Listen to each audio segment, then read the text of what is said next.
Silver is trading at $70.17 per ounce right now, according to JM Bullion, as of Wednesday, August 25th, 2026, at 10:32 p.m. Eastern Time. That's not a typo, and if you haven't been paying attention to this market, that number alone should stop you in your tracks. If you are interested in money, finance, or changing your financial future, like this video and subscribe to Money Insiders right now. Because what you are about to learn can change the way you see money forever. Because right now, something is happening underneath the price of silver that most people are completely missing. And it starts with a story about gold. A couple weeks ago, China's central bank quietly reported that it added about 20 tons of gold to its official reserves in July. That might sound like just another data point buried in a financial report, but stick with me, because by the end of this video, you're going to understand something that most retail investors still aren't connecting, and it has everything to do with silver, not just gold. This wasn't a one-off purchase either. It was the 21st month in a row that the People's Bank of China has added gold to its balance sheet, and it was actually the biggest single monthly addition since October of 2023. So let's slow down and actually look at what's going on here, because the headline is simple, but the implications are not. Here's the actual reasoning, and it's not some hidden agenda. It's pretty openly discussed by economists and central bankers themselves. Back in 2022, when Russia invaded Ukraine, Western governments froze a huge chunk of Russia's central bank reserves that were held in dollars and euros. That was a wake-up call for a lot of countries outside the US and Europe, China included. If your reserves can be frozen because of a political decision made in Washington or Brussels, then holding a giant pile of US Treasury bonds isn't quite as safe as it used to look. Gold, on the other hand, sits in a vault in your own country, and nobody can freeze it with a phone call. So central banks, not just China's, have been steadily shifting a portion of their reserves toward gold. This is officially described as reserve diversification, and it's been happening for years now, well documented and well reported, nothing secret about it. China isn't alone in this. Global central banks bought around 244 tons of gold in just the first quarter of this year alone, which was up significantly from the quarter before and above the 5-year average. Poland has been buying aggressively too, with a stated target of 700 tons in reserves. China's official holdings now sit at somewhere around 2,300 tons, which still only represents something like 9 or 10% of its total foreign exchange reserves. That's actually a relatively small slice, historically speaking, which is part of why a lot of analysts think this buying still has room to continue. Now here's where it gets interesting for silver specifically. There's a theory going around in the metals world about what China's next move might be, and I want to walk you through it carefully, because it's easy to get this one wrong if you're not careful with the facts. And China isn't operating in isolation on this. This fits into what economists broadly call a de-dollarization trend, where a number of countries are gradually reducing how much of their reserves sit in US dollar assets and shifting a portion into gold instead. The Czech Republic has now bought gold for something like 38 consecutive months in a row. Central banks overall have averaged somewhere around 1,000 tons of gold purchases a year since 2022, roughly double the pace of the decade before that. A World Gold Council survey of dozens of reserve managers this year found the vast majority expect global central bank gold holdings to keep rising over the next year. So this isn't a single country making a dramatic move. It's a broad, multi-year, well-documented shift in how central banks around the world are managing their reserves. But before we get to that theory about China's next move, let's talk about what silver itself has actually been doing.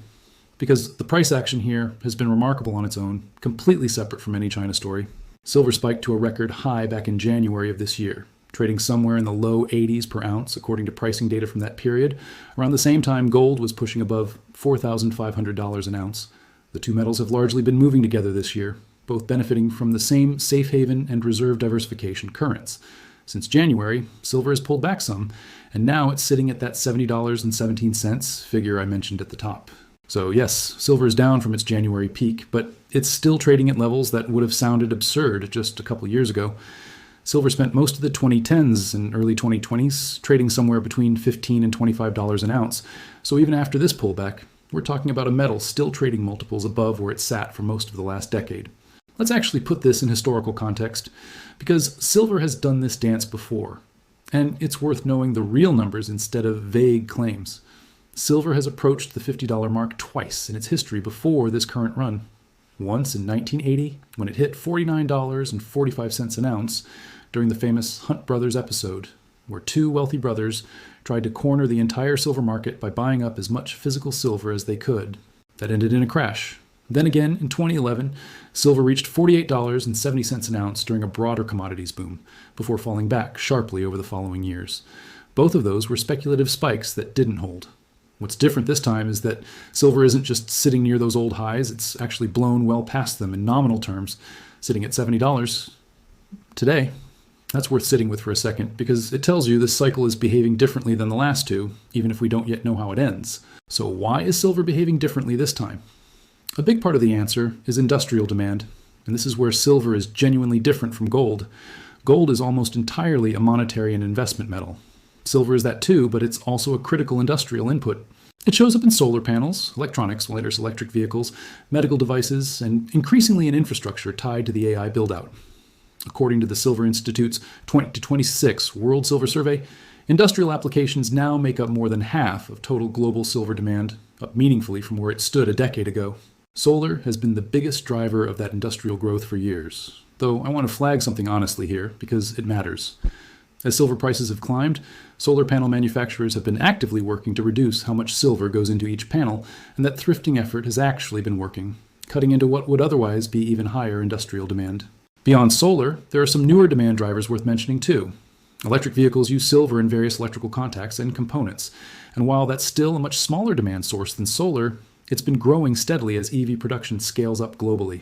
There's also been growing attention on silver's role in data center infrastructure and grid build-out tied to the broader AI and computing boom, since silver's excellent electrical conductivity makes it useful in high-performance electronic applications. These are still smaller pieces of the overall demand picture compared to solar, but they represent additional structural demand layered on top of the existing base, and they're part of why industrial demand hasn't fallen as much as the solar thrifting story alone might suggest. Now, let's talk about supply, because this is where the real numbers get interesting, and I promised I'd get into the deficit figures, so here they are. According to the Silver Institute and Metals Focus, the global silver market ran a supply deficit of about 40.3 million ounces in 2025, meaning the world used more silver than it mined and recycled combined. That was the 5th year in a row that's happened. For 2026, the same research forecasts that deficit widening to around 46.3 million ounces. To cover these shortfalls, the market has been pulling from above-ground stockpiles, and cumulatively since 2021, roughly 762 million ounces have been drawn down from those reserves.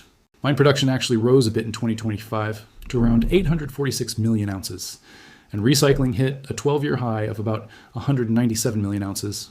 But even with that, supply still isn't fully catching up to demand.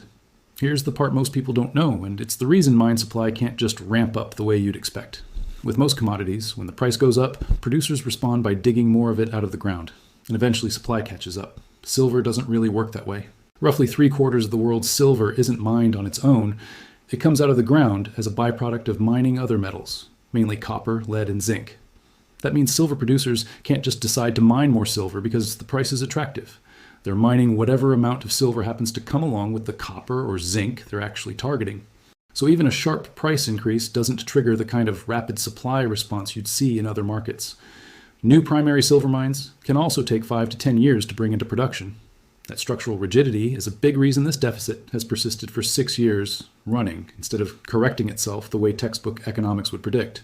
Okay, now let's get back to that theory I mentioned earlier about China's next move, because this is the part that ties everything together.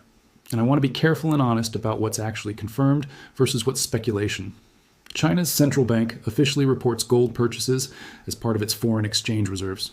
It does not officially report buying silver as a reserve asset, and there's no confirmed data showing the People's Bank of China adding silver to its reserves the way it does with gold.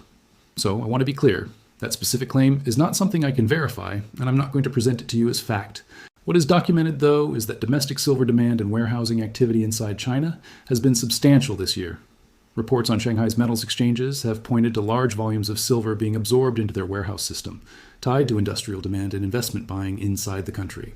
Some analysts read that as China positioning itself around silver more broadly, not necessarily as an official reserve asset, but as a strategic industrial and investment commodity.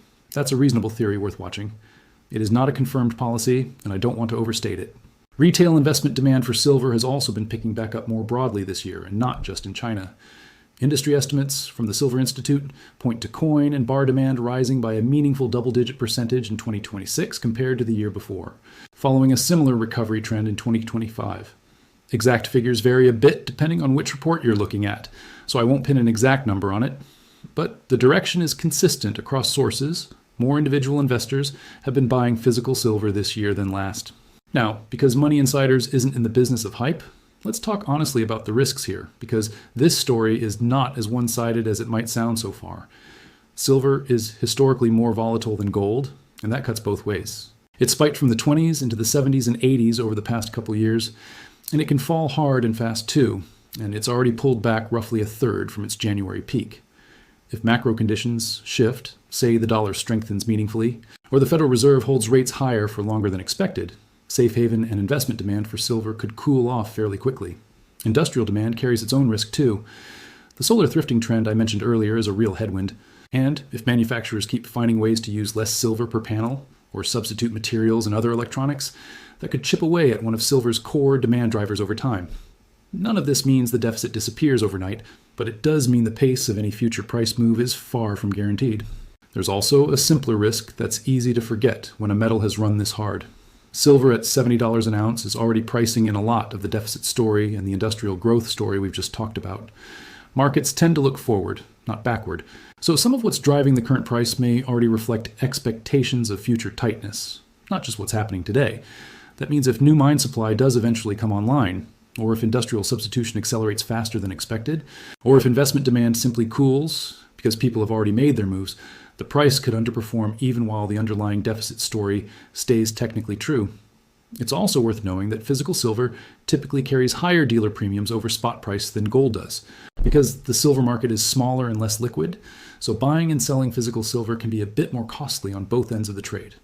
Precious metals also don't produce any income while you hold them, unlike a dividend stock or a bond, so you're relying entirely on the price moving in your favor. That's a real trade-off worth being honest about. Now let's look at the other side of this fairly, because there are real documented reasons silver has structural support right now, not hype, just facts. The deficit has persisted for 6 consecutive years running, which is unusual for any commodity market, and above-ground stockpiles have been drawn down substantially to help cover it. Central bank gold buying, including China's, reflects a broader multi-year trend of reserve diversification that shows little sign of reversing, and historically, when investors get more interested in gold, a meaningful portion of that attention eventually spills over into silver too, given how much smaller and more thinly traded the silver market is relative to gold. Industrial demand from solar, electric vehicles, electronics, and AI-related infrastructure has been on a genuine multi-year upward trend, even accounting for the thrifting efforts we discussed. None of that guarantees future price performance, but it is a real, documented backdrop, not a manufactured narrative. One more data point worth mentioning, because it's something a lot of silver investors watch closely, is the gold to silver ratio, which just measures how many ounces of silver it takes to buy 1 ounce of gold. Historically, that ratio has often sat somewhere in the 60 to 80 range, though it's swung much wider than that at different points in history. Earlier this year, some reports had that ratio compressing to around 61 to 1, down from levels well above 100 to 1 in prior years, meaning silver had been catching up to gold's gains rather than lagging behind it, which is actually a shift from silver's more typical pattern of underperforming gold during precious metals rallies. I want to flag that ratio figures can vary depending on the exact date and source you're looking at, so treat that as a general trend rather than a precise number, but the direction of that trend has been notable. So, what does all of this actually mean if you're someone thinking about silver as part of your own financial picture? First, I want to be really clear.